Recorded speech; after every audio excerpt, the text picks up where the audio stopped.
ಅಮಲ್ಜಾರಿ ಪ್ರಕರಣ ಜಾರಿ ನ್ಯಾಯಾಲಯವು ವಿಚಾರಣಾ ನ್ಯಾಯಾಲಯದ ಪಾತ್ರ ನಿರ್ವಹಿಸಲಾಗದು. ಸುಪ್ರೀಂ ಕೋರ್ಟ್ ಮಹತ್ವದ ತೀರ್ಪು.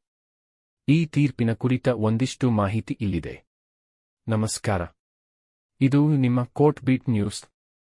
ಅಮಲ್ಜಾರಿ ಪ್ರಕರಣಕ್ಕೆ ಸಂಬಂಧಿಸಿದಂತೆ ಡಿಕ್ರಿ ಜಾರಿಗೊಳಿಸುವ ನ್ಯಾಯಾಲಯವು ವಿಚಾರಣಾ ನ್ಯಾಯಾಲಯದ ಪಾತ್ರ ನಿರ್ವಹಿಸಲಾಗದು ಎಂದು ಸುಪ್ರೀಂ ಕೋರ್ಟ್ ಮಹತ್ವದ ತೀರ್ಪು ನೀಡಿದೆ.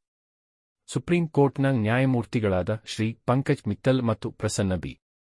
ವರಾಳೆ ಅವರಿದ್ದ ನ್ಯಾಯಪೀಠ ಈ ತೀರ್ಪು ನೀಡಿದೆ. ಜಾರಿ ನ್ಯಾಯಾಲಯದ ನ್ಯಾಯವ್ಯಾಪ್ತಿಯು ಡಿಕ್ರಿಯ ಅಮಲ್ಜಾರಿಗೆ ಸಂಬಂಧಿಸಿದಂತೆ ಸೀಮಿತಾದ ಪಾತ್ರ ವಹಿಸತಕ್ಕದ್ದು ಎಂದು ನ್ಯಾಯಪೀಠ ತನ್ನ ತೀರ್ಪಿನಲ್ಲಿ ಸ್ಪಷ್ಟಪಡಿಸಿದೆ. ಡಿಕ್ರಿ ಜಾರಿಗೊಳಿಸುವ ನ್ಯಾಯಾಲಯದ ಅಧಿಕಾರ ವ್ಯಾಪ್ತಿ ಅಂಗೀಕರಿಸಿದ ತೀರ್ಪನ್ನು ಜಾರಿಗೆ ತರಲು ಮಾತ್ರ ಸೀಮಿತವಾಗಿದೆ ಮತ್ತು ತೀರ್ಪಿನ ಅಡಿಯಲ್ಲಿ ವ್ಯಕ್ತಪಡಿಸಿದ ಅಭಿಪ್ರಾಯಕ್ಕೆ ಬದಲಾಗಿ ತನ್ನದೇ ಆದ ದೃಷ್ಟಿಕೋನವನ್ನು ಬದಲಿಸಲು ವಿಚಾರಣಾ ನ್ಯಾಯಾಲಯದ ಪಾತ್ರವನ್ನು ವಹಿಸಿಕೊಳ್ಳುವುದಿಲ್ಲ ಎಂದು ನ್ಯಾಯಪೀಠ ಸ್ಪಷ್ಟಪಡಿಸಿದೆ. ಮೇಲೆ ಹೇಳಿದ ನಿಬಂಧನೆಯ ಸರಳ ಓದುವಿಕೆಯು ಜಾರಿ ನ್ಯಾಯಾಲಯವು ಡಿಕ್ರಿಯ ಜಾರಿ, ಬಾಧ್ಯತೆ ಮುಕ್ತ ಹಾಗೂ ತೀರ್ಪುವಣಿಗೆ ಪೂರ್ತಿ ಹಣ ಸಂದಾಯಕ್ಕೆ ಸಂಬಂಧಿಸಿದ ಪ್ರಶ್ನೆಗಳನ್ನು ನಿರ್ಧರಿಸಲು ಅಧಿಕಾರ ಹೊಂದಿದೆ. ಆದರೆ ಕಾರ್ಯಗತಗೊಳಿಸಲು ಬಯಸುವ ತೀರ್ಪನ್ನು ಮೀರಿ ಹೋಗಲು ಯಾವುದೇ ಅಧಿಕಾರ ವ್ಯಾಪ್ತಿಯನ್ನು ಹೊಂದಿಲ್ಲ ಎಂದು ನ್ಯಾಯಪೀಠ ಹೇಳಿದೆ.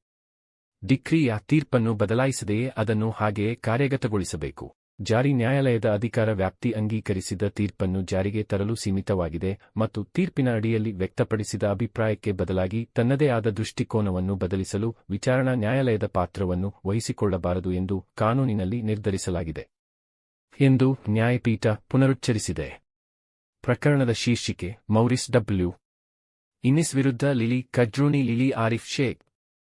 Supreme court. ಇದು ಈ ವಿಷಯದ ಕುರಿತ ಸಂಕ್ಷಿಪ್ತ ಮಾಹಿತಿ. ಈ ಬಗ್ಗೆ ಮತ್ತಷ್ಟು ಮಾಹಿತಿಯನ್ನು ಪಡೆಯಲು ನಮ್ಮ ವೆಬ್ ಸೈಟ್ಗೆ ಭೇಟಿ ನೀಡಬಹುದು. ಈ ಮಾಹಿತಿ ಉಪಯುಕ್ತವಾಗಿದ್ದರೆ ಒಂದು ಲೈಕ್ ಕೊಡಿ. ಪ್ರಶ್ನೆ, ಸಲಹೆ, ಸೂಚನೆ ಇದ್ದರೆ ಕಮೆಂಟ್ ಬಾಕ್ಸ್ನಲ್ಲಿ ಬರೆಯಿರಿ.